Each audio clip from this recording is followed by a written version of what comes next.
Hello everyone and welcome to I'm your data scientist.com.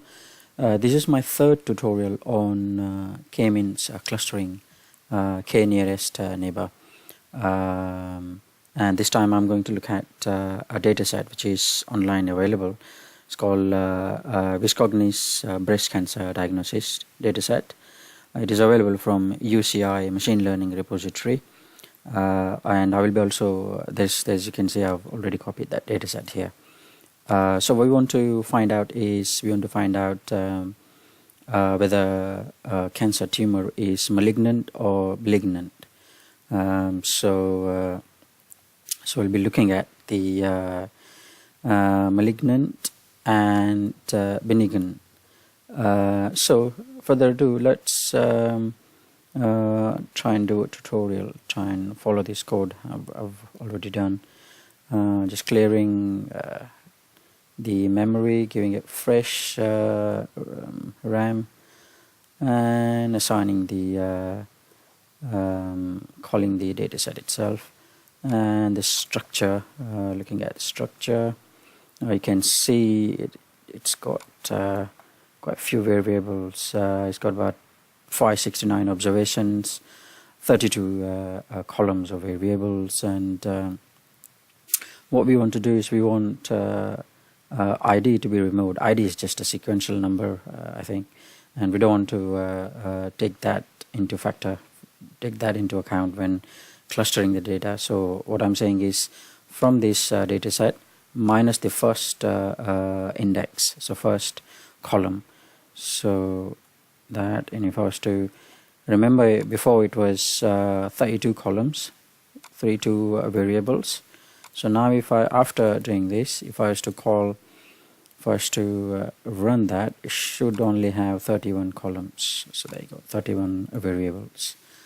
And let's see what's the table look like for diagnosis.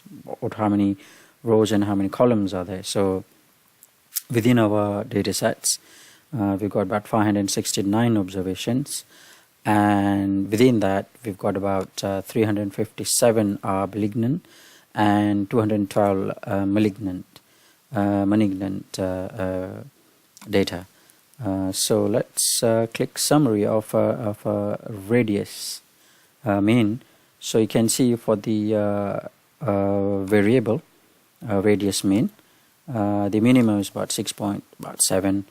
The first quartile is about 12, median is about 13, mean is about 14, and third quartile is about 16, and the maximum is about 18 in radius, 28 in radius. So what we're doing here is first come first, whatever target or feature variable we want to factor in, it has to be converted into factor.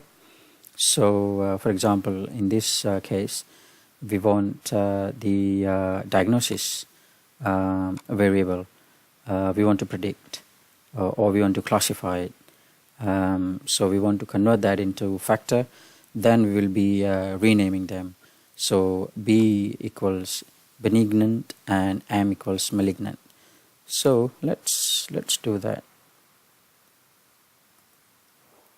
And here's a bit of definition what benignant tumor is: a tumor that does not invade its surrounding tissue or spread around the body. So the benignant tumor kind of stays where it is, whereas the malignant spread across your body, spread across other tissues. So it's quite dangerous, as in quite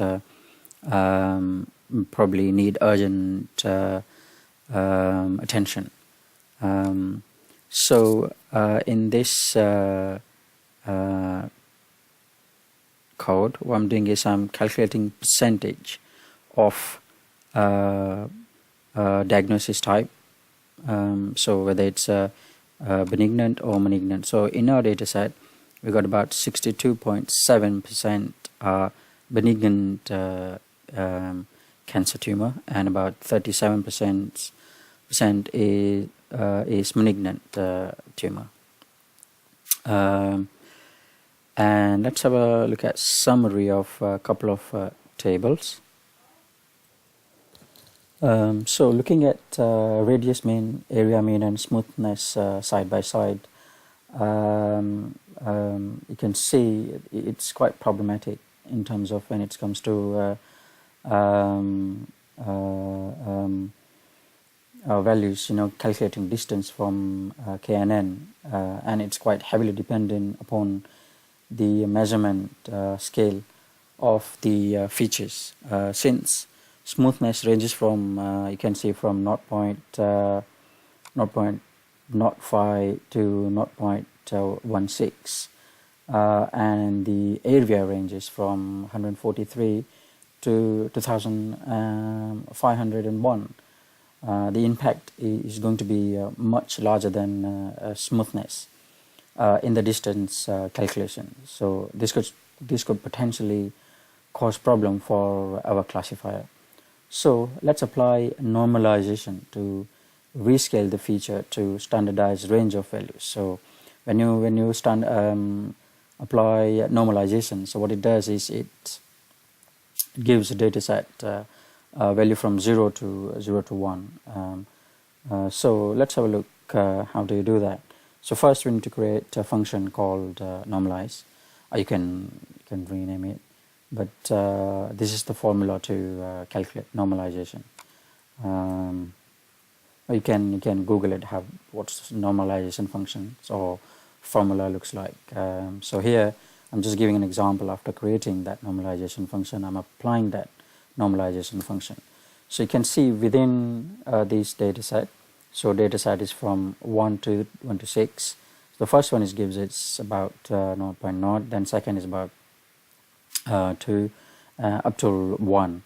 Again, for if I was to increase that to 10 to 100, so that's, again, you can see it's equally spreads the values, normalized values. So if I was to say 150, and if I was to do that, you can see it changes the values, but the maximum is 1% or 100%, and the lowest is kind of it's not a 0, but there will be some numbers around here at the end of this 0.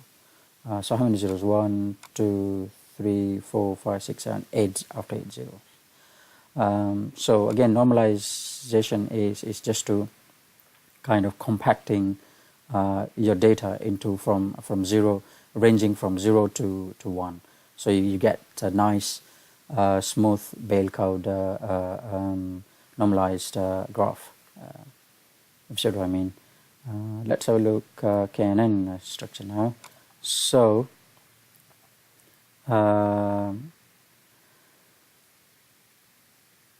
so it's got, again, why am I doing this one here is because I am saying give me, for KNN normalization, apply all this normalization to from data from column 2 to 31. So column 1 is diagnostic, which is factor, so you don't apply normalization to a factor or a kind of variable which is not a non-numerical. So the others are from, for example, column 2 radius mean is numerical, column 3 texture means is numerical, phi is area mean numerical, and 31 and so on and so forth. So you can scroll down and see 31 is dimension verse, which is numerical, and it's got all these values. So what I'm saying is, I'm saying apply normalization function to from column 2 to 31, because we want entire data set to kind of classify. So if I was to apply that, control enter, and get summary. Now you can see the area mean is from 0 to 1. So before, if I was to recall, area mean was from minimum was 143 now, and it was 2500. So now is minimum is 0.0 and the maximum is 1.0. And same with the radius. So again, you can see from 0 to maximum 1. So now again, what we need to do is second step is to prepare our data set for training or classifying. So structure, that's fine. I'm just looking at the structure, and what I'm calculating here is I want 80% of the data set for the training data set, and about 20% of the data set is for a test data set. So this is what I've done here, is from row 1 to row 455, which is just about 80%. If I calculate correctly, if you have to double check, you can just highlight that and control and enter. That'll give you about 455. And from the rest of them is the test data set. So that's a test data set. And now again, what we need to do is we need to remove the target data set, target variables, which is diagnosis. So if you was to recall str column structure here from our main data set, which is KNN. So if I was to do first to str KNN control, and it's got 31 variable. So I'm saying here is exclude the first variable from it, because we'll be applying that as a factor when we apply our KNN algorithm. So from both data set, again, from KNN training labels and from test training labels. So let's do that. So now let's train our data set. So to do that, you will need a library called class. So if you don't have if you haven't installed a package called class, then please go ahead and install it. How you install is install.packages. I'm sure you already know by now. Class, and just hit enter. That would install the package. I've already installed this package. And okay, so how does KNN structure look like? So this is how it looks like. Get some space here. So we assigning that entire KNN algorithm to saying K. This is just for an example. So KNN. So it's a system word or algorithm word. So you have to have that KNN. Then the training data set. Then you have the test data set. Then the class and the K. So what is training? Training is a data frame which has numerical training data. So for example, I think we did here training here. So this is numerical data, and this is numerical again. And the class, again, the test is also numerical data, test data. And class is the factor vector,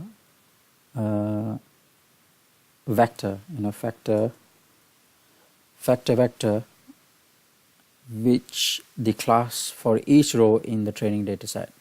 So for each class, we want for each vector we want to factor. So class is a factor vector with the class for each row in the training data set. So then the K is the number of K nearest neighbors, so how many clusters you want.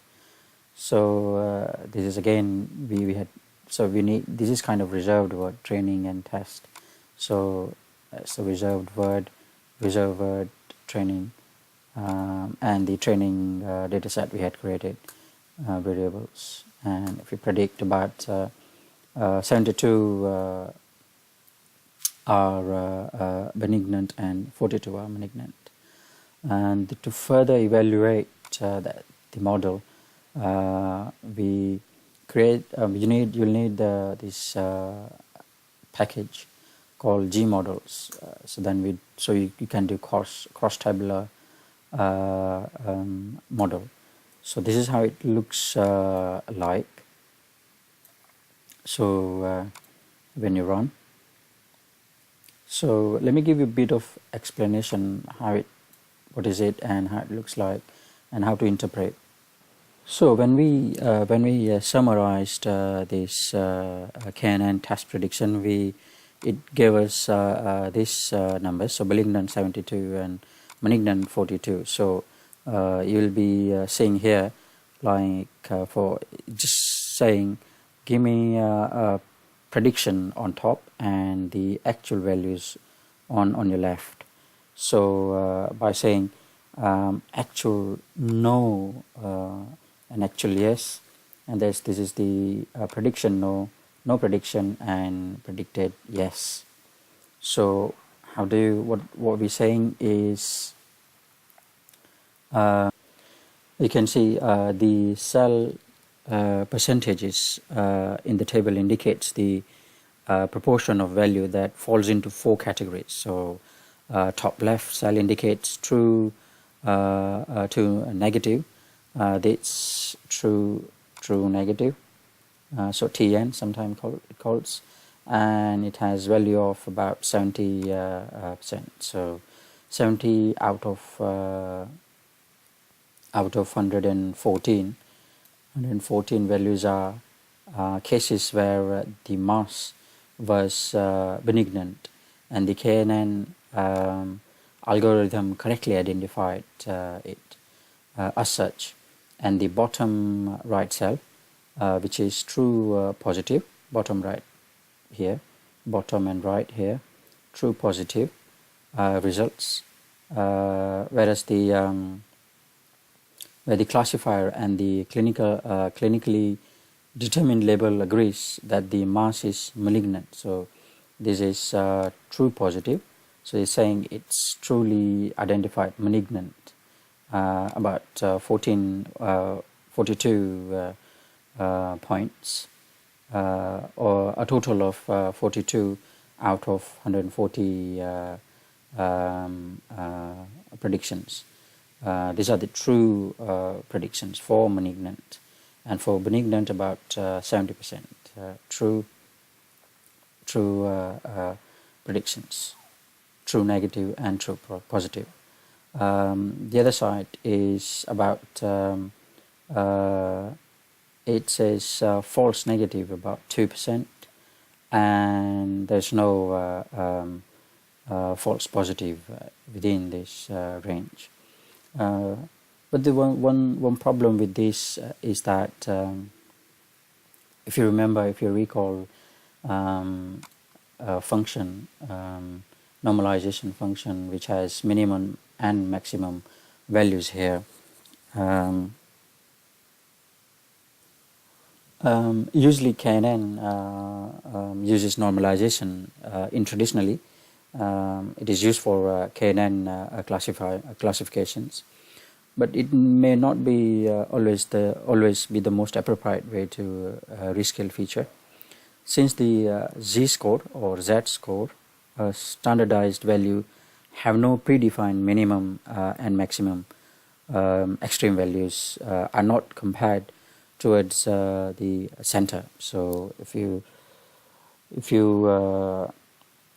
notice that one might suspect that with malignant tumor we may see some very extreme outlier as the tumor grow uncontrollably. It might therefore be reasonable to allow the outlier to be weighted more heavily on the distance calculations. So let's see how we can apply z-score or z-score in this case. So again, from our data set,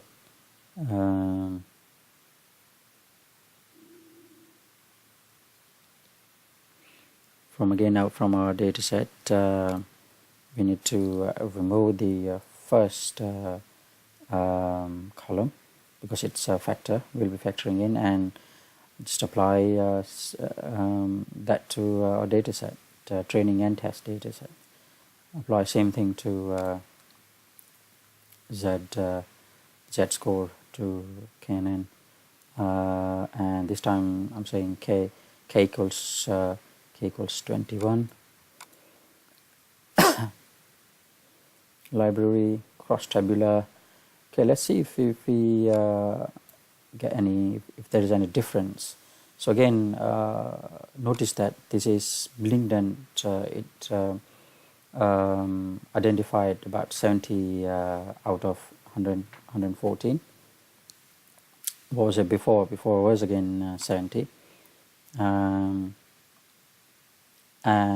malignant, false negative. This is quite interesting. It was I think 2 before. Now it has identified about 5, and true positive malignant about 39, whereas before was 42. So it's not that big difference. As you can see, about 65 or 66% and 34%, whereas here was 32 and 37%. So just about a couple of percentage difference. So you can see we've kind of improved our model slightly, about 2%. I think it's quite interesting that we were able to improve our model. So one thing I wanted to show you about KNN is the kind of testing alternative values for K. So again, for 21 K we tested, and I think the values came up saying something like false negative is about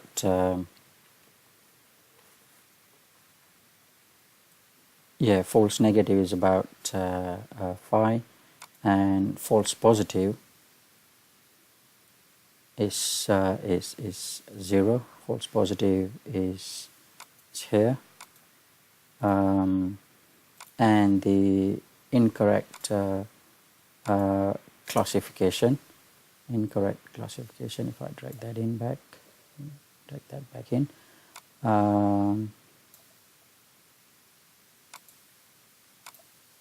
just make it nice. Okay, so the percentage of incorrect classification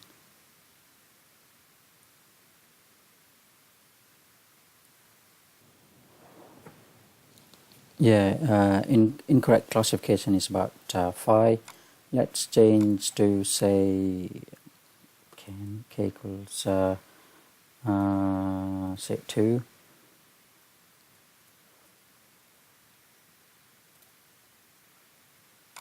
K equals 2. False negative is about 3%. False positive is about 3. So you can start playing around with this and see which cluster is performing better than the other, and you can stick to that cluster, or you can improve on your cluster. So a couple of quick learning lessons. What we have learned in this tutorial is we learn about the classification using KNN. First of all, unlike any classification algorithms, KNN does not do any learning. That's why it's sometimes called lazy learning. It simply stores the training data variables, and its unlabeled test examples are then matched to the most similar records in the training set using a distance function. Again, I've said into my previous tutorial that you can have a look at Euclidean theorem to measure distance between one point to the other.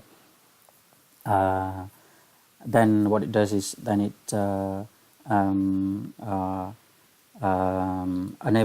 unlabels. Then the unlabeled example is assigned to label of its neighbors. And in spite of its, in fact, it's very simple algorithm. It's capable of tracking extremely complex tasks such as identification of cancerous masses. In few simple codes in R, we were able to correctly identify whether mass was malignant or benignant about 98% of the time, so which is quite good, I think. So when I said by 2%, 98% is about 3% is minus 100, about 97%.